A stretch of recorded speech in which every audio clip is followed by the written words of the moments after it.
लाभ और हानि के कुछ मुख्य अवधारणाएं हैं, इसे हम देख लेते हैं।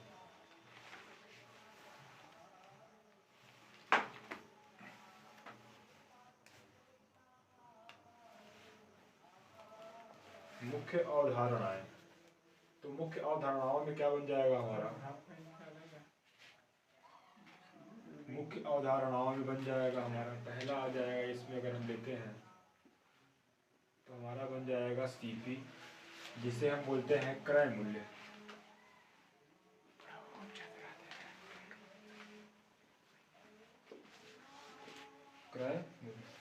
क्रय मूल्य या कॉस्ट प्राइस, जिसपे हम किसी वस्तु का जो मैन्युफैक्चरिंग कास्ट होता है उसे बोला जाता है क्रय मूल्य।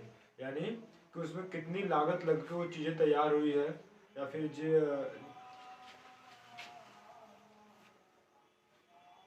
जिसपे कोई दुकानदार अपने सामान को बेचता है उसे कहते हैं क्रय मूल्य।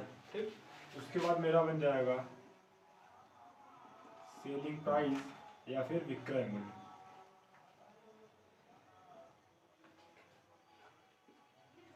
सेलिंग प्राइस या फिर विक्रय मूल्य। तो विक्रय मूल्य क्या होता है? मैन्युफैक्चरिंग कास्ट से कुछ अधिक रुपया पे जो सामान बेचा जाता है उसे बोला जाता है सेलिंग प्राइस। जरूरी नहीं है कि इस कॉस्ट प्राइस से आप हमेशा अधिक ही दाम पे बेचें, हो सकता है उससे कम दाम पे फिर बेचें, हो सकता है उससे अधिक दाम पे बेचें। तो ये होता है आपका सेलिंग प्राइस, यानी कि ग्राहक वस्तु को जिस रेट पे खरीदता है वही होता है उस वस्तु का सेलिंग प्राइस या फिर विक्रय मूल्य। बेचता है, हाँ, जिस पे दुकानदार अपने सामान, जिस दाम पे दुकानदार अपने सामान को बेचता है उसे कहते हैं सेलिंग प्राइस।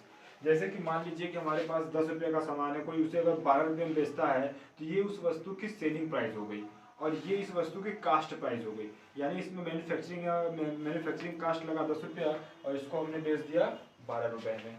ठीक, उसके बाद हमारा आ जाएगा मार्क एमपी यानी मार्क्ड प्राइस। इसे बोला जाता है अंकित मूल्य।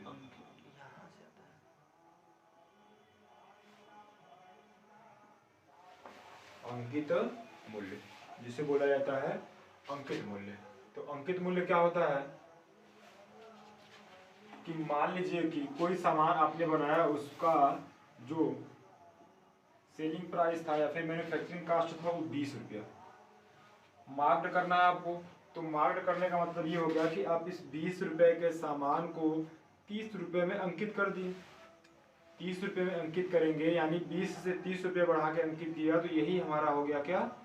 मार्क्ड प्राइस या फिर अंकित मूल्य। मार्क्ड प्राइस या फिर अंकित मूल्य, यानी क्रय मूल्य से जितना बढ़ा के आप उस पर टैग लगाएंगे। जैसे कि हो गया आपका ऐसा, मान लीजिए शर्ट खरीदने आप जाते हैं तो उस पर टैग लगा रहता है, तो उसका मैन्युफैक्चरिंग कास्ट अलग होता है, उस पर मार्क्ड प्राइस लगा रहता है, प्लस उस पर कुछ अपना आदमी डिस्काउंट कर लेता है, तो एक अलग एक कंडीशन बनता है। तो वो होता है क्या? Mark price. जिस मतलब कि जब वस्तु किसी एक निश्चित मूल्य से किसी एक निश्चित मूल्य पे रख के मतलब कि टैग लगाया जाता है, उसे कहते हैं लागत मूल्य, सॉरी अंकित मूल्य कहा जाता है। ठीक, एक होता है आपका लाभ, एक होता है लाभ या फिर प्रॉफिट।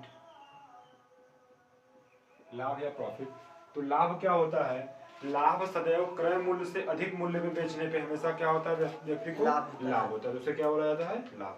यानी 10 रुपये के सामान को अगर 12 बेचते हैं तो उसे 2 रुपए का लाभ हुआ। उसके बाद आ जाएगा हमारा हानि या फिर लॉस। तो लॉस क्या हो जाएगा? क्रय मूल्य से कम कीमत पे बेची गई वस्तु जो होती है उसे क्या बोला जाता है? लॉस बोला जाता है। यानी कि आप 10 रुपए के सामान को 8 रुपए में बेच दें, 7 रुपए में बेच दें, तो क्या होता है? आपका हानि होता है। हानि यानी लॉस होता है। एक हमारा होता है छूट।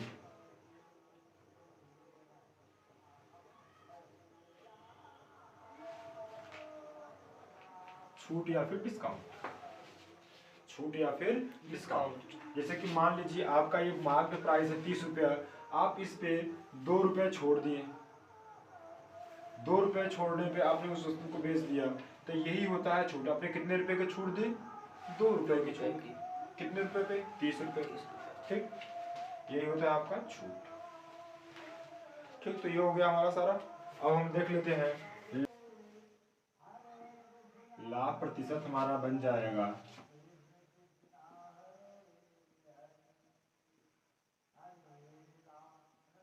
विक्रय मूल्य माइनस का क्रय मूल्य अपान का क्रय मूल्य इंटू का 100%, ये हमारा निकल जाएगा लाभ प्रतिशत। जैसे कि हम एज ए एग्जाम्पल से समझते हैं कि माना किसी वस्तु का जो क्रय मूल्य है, क्रय मूल्य उसका बन गया क्रय मूल्य, या फिर बोल सकते हैं सीपी, तो डायरेक्ट हम यहाँ लिख देते हैं सीपी। आप इस फार्मूले को इस तरीके से लिख सकते हैं एसपी माइनस का सीपी अपान का सीपी मल्टीप्लाई बाई 100%। तो सीपी का वैल्यू हमने ले लिया 100 और एसपी का मान ले लिया हमने 120। अब हमें यहाँ से प्रॉफिट परसेंटेज चाहिए, तो प्रॉफिट परसेंटेज निकालने के लिए हमारे पास हो जाएगा एसपी माइनस का सीपी अपान का सीपी और मल्टीप्लाई बाई 100%। तो यहाँ से एसपी का मान हमारा 120 और यहाँ पे ये 100 और नीचे कितना बन जाएगा एससीपी का मान 100 और यहाँ पे 100%। तो इसको सॉल्व करेंगे तो कितना हो जाएगा 100 से 100 कट जाएगा, 120 में से 100 गया 20%, तो कितना बन जाएगा ये 20% हमारा प्रॉफिट परसेंटेज आ जाएगा। यानी कि इस दाम पे बेचने पे ग्राहक दुकानदार को या फिर किसी भी व्यक्ति को 20% का लाभ। अब हम देख लेते हैं हानि प्रतिशत।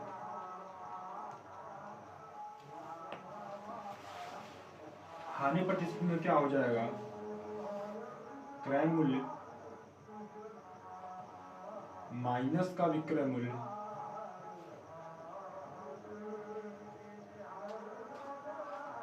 अपान का क्रय मूल्य इंटू का 100%, या फिर कह सकते हैं सीपी माइनस का एसपी अपान का सीपी इंटू का 100%। तो यहाँ से हो जाएगा आपका, इसी पे हम लोग देख लेते हैं कि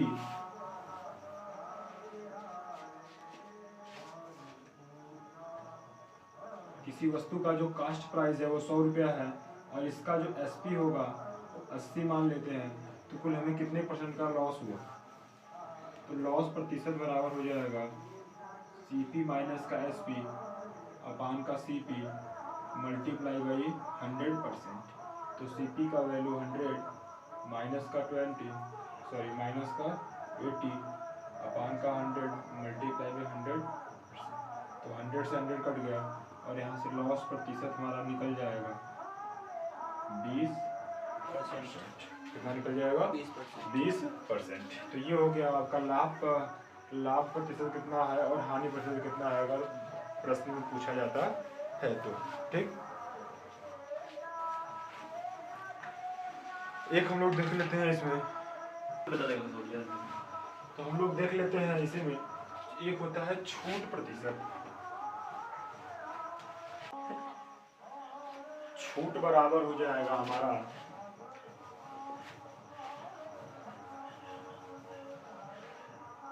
अंकित मूल्य माइनस का विक्रय मूल्य। अगर हमको छूट प्रतिशत चाहिए होगा, छूट प्रतिशत या फिर डिस्काउंट, तो हम यहाँ से निकाल लेंगे छूट अपान का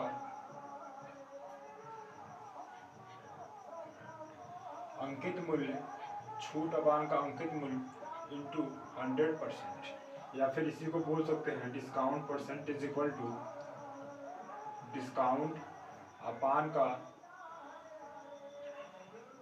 मार्क्ड प्राइस अब मल्टीप्लाई बाई 100%। ये हमारा निकल जाएगा छूट प्रतिशत निकल जाएगा, छूट प्रतिशत निकल जाएगा। जैसे कि हम देख लेते हैं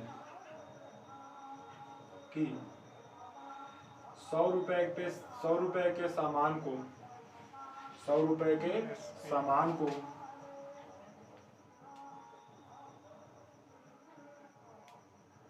100 रुपए के सामान पे 120 रुपया अंकित किया गया। 100 रुपए के सामान को 120 रुपये अंकित किया गया और किसी दुकानदार ने इसको 110 रुपये में बेच दिया। 110 रुपये में बेच दिया तो वह दुकान मतलब कि कितने % का छूट दिया, तो ये मेरा बनेगा एसपी, क्योंकि हमने इस पे बेचा हुआ सामान को। अब यहाँ से हम देखेंगे कि हमको डिस्काउंट कितना मिला है। डिस्काउंट मतलब क्या हो जाएगा, अंकित मूल्य माइनस का विक्रय मूल्य, अंकित मूल्य माइनस का विक्रय मूल्य। आप कह सकते हो, क्या कह सकते हो यहाँ पे कि एमपी माइनस का एसपी, डिस्काउंट बराबर। तो यहाँ से अगर हम डिस्काउंट देखते हैं तो एमपी माइनस का एसपी बनेगा हमारा, ये हमारा मेरा पूरा वैल्यू एसपी है। तो यहाँ से जाएगा कितना 120 माइनस 110, यानी 10 रुपये का डिस्काउंट दे रहा है। डिस्काउंट % अगर हम निकालेंगे तो 10 रुपये का डिस्काउंट दे रहा है। मार्क्ड प्राइस किस पे, 120 रुपये पे, इंटू का 100%।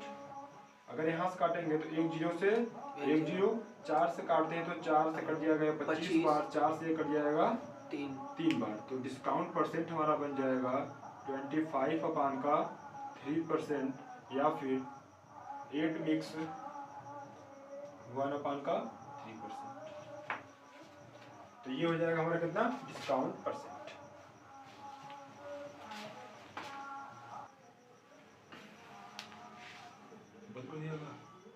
बोलो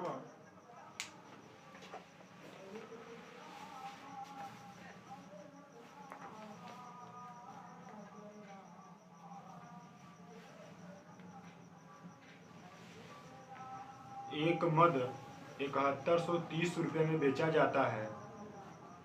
एक मद 7130 रुपये में बेचा जाता है, जिससे 15% का लाभ होता है, जिससे 15% का लाभ होता है। इस मद का लागत मूल्य क्या है, इस मद का लागत मूल्य क्या है। हमने क्वेश्चन बोला कि किसी वस्तु को या फिर किसी मद को 7130 रुपये में बेचने पर 15% का लाभ होता है, तो उसका लागत मूल्य क्या होगा, तो उसका लागत मूल्य क्या होगा। तो यहाँ पे बेचने की बात कर रहा है, यानी एसपी हमारा कितना है, एसपी 15% होगा। अभी हमने आपको बताया कि 100 पे होने वाला लाभ हमेशा लाभ % होता है, 100 पे होने वाली हानि % होती है। तो हमने मान लिया, माना हमारा जो सीपी है वो 100% है, तो एसपी एक्चुअल में बनना कितना चाहिए 115। तो 115 सॉरी यहाँ पे हो जाएगा हमारा एसपी का मान दिया हुआ है 7130 और प्रॉफिट परसेंटेज है, प्रॉफिट परसेंटेज है हमारा 15%। कितना है 15%। तो इसका मतलब कि हमारा जो क्रय मूल्य था वो 100% था, और ये एसपी का मान ही हमारा क्या बन जाएगा, एसपी का मान 7130। अगर इसमें हम एसपी निकालना चाहेंगे तो क्रय मूल्य में अगर प्रॉफिट को जोड़ दें, क्रय मूल्य में प्रॉफिट को जोड़ दें। अगर आप एसपी निकालना चाहते हैं तो आप यहाँ से कर सकते हैं क्रय मूल्य प्लस का प्रॉफिट परसेंटेज। तो सेलिंग प्राइस निकालने का दो तरीका है आपके पास, या तो आप ऐसे निकाल सकते हैं, या तो आप कह सकते हैं कि ये जो हमारा सेलिंग प्राइस आप इस तरीके से भी निकाल सकते हो।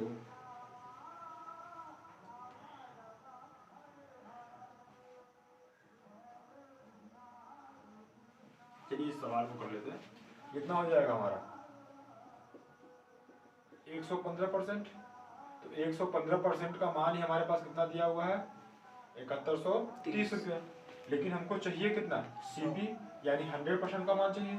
अगर यहाँ से हम 1% का मान निकालते हैं तो 7130 बटे का 115। अब हमें चाहिए 100% का मान, तो दोनों पक्षों में 100 से मल्टीप्लाई कर देते हैं। कितना हो जाएगा 115 मल्टीप्लाई बाई 100, ये 100% का मान निकल जाएगा जो कि हमको चाहिए था।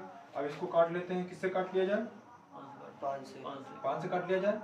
5 दूनी का 10, 1 लगा 5 या 15। इसको काटेंगे कितनी बार कट जाएगा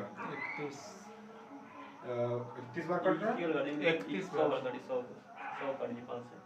23 से 31 बार में कट जाएगा 31 और 30। अभी इसको काटना पड़ेगा ना।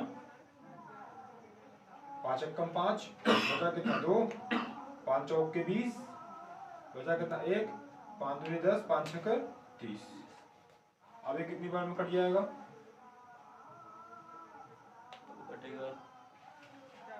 23 छक्का, हम्म, 23 छक्का, 6 बार कटेगा।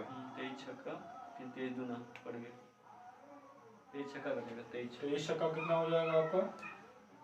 23 छक्का, 23 छक्के, 6 दूनी का 6 3 18, 6 दूनी 12 1 13, 138, 138। तो अगर इसको 6 बार काटते हैं तो 138 गया। बचेगा बचा कितना? 4। 4, 23 दूनी का 46। 62 को पूरा 100 में कर देंगे तो कितना बन जाएगा? 62, 62।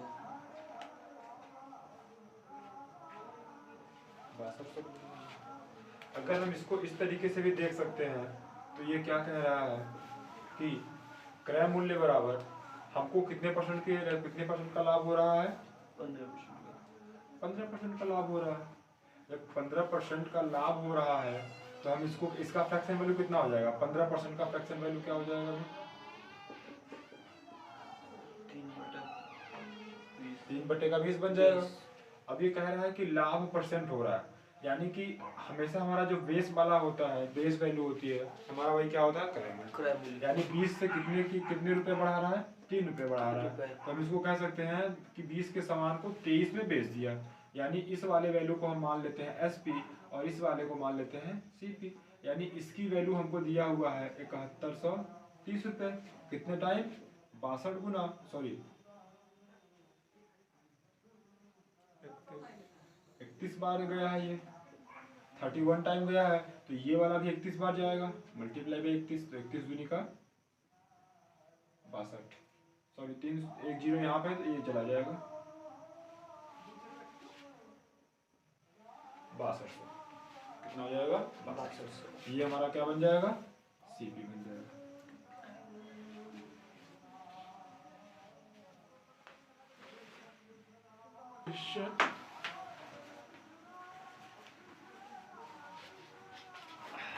तो आइए हम एक कंसेप्ट और देख लेते हैं। कंसेप्ट एक और देख लेते हैं। मान लीजिए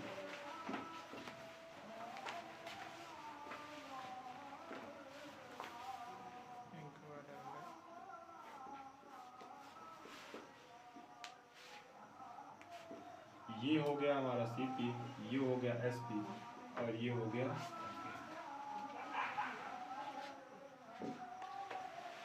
ये हो गया हमारा CP, ये हो गया SP, ये हो गया MP। इस पे हम अगर यहाँ से यहाँ पे अगर जाते हैं तो इस पे हमें सदैव प्रॉफिट होता है। क्या होता है? प्रॉफिट परसेंट होता है। SP से MP यहाँ पे हम देखेंगे तो यहाँ पे हो जाएगा हमारा डिस्काउंट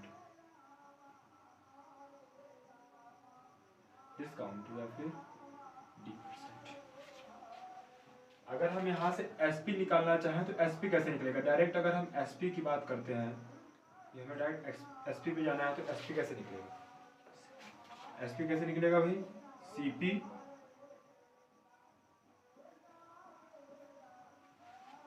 हंड्रेड प्लस का प्रॉफिट परसेंट हो जाएगा, यही होगा ना भाई हमारा CP सॉरी SP हो जाएगा क्या? CP मल्टीप्लाई बाई 100 प्लस का प्रॉफिट परसेंट, क्योंकि हमारा क्या होता है हमेशा कोई भी चीज 100% पे ही होता है, तो ये हो जाएगा 100 पे। और अगर यहाँ से हम SP ही निकालते हैं, वापस से SP निकालते हैं तो हमारा क्या बन जाएगा? देखिए यहाँ से हम यहाँ पे जा रहे हैं तो हमारा ऐड हो रहा है।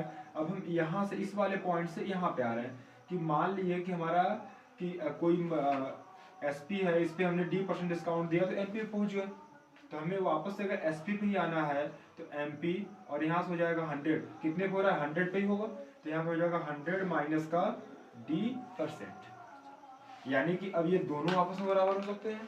तो हम कह सकते हैं कि CP, क्योंकि दोनों CP है, तो यहाँ से हो जाएगा CP 100 प्लस का प्रॉफिट परसेंट और यहाँ से हो जाएगा MP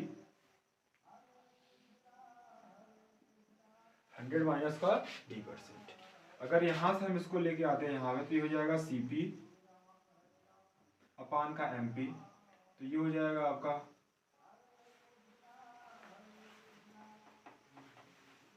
CP बन जाएगा आपका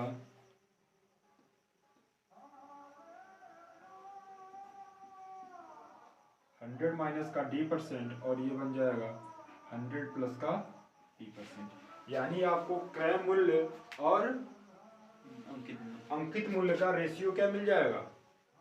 CP/MP 100 माइनस का d% अपान का 100 प्लस का T%। इस फार्मूले को आप लोग मार्क कर लीजिएगा 5 स्टार रेटिंग के साथ।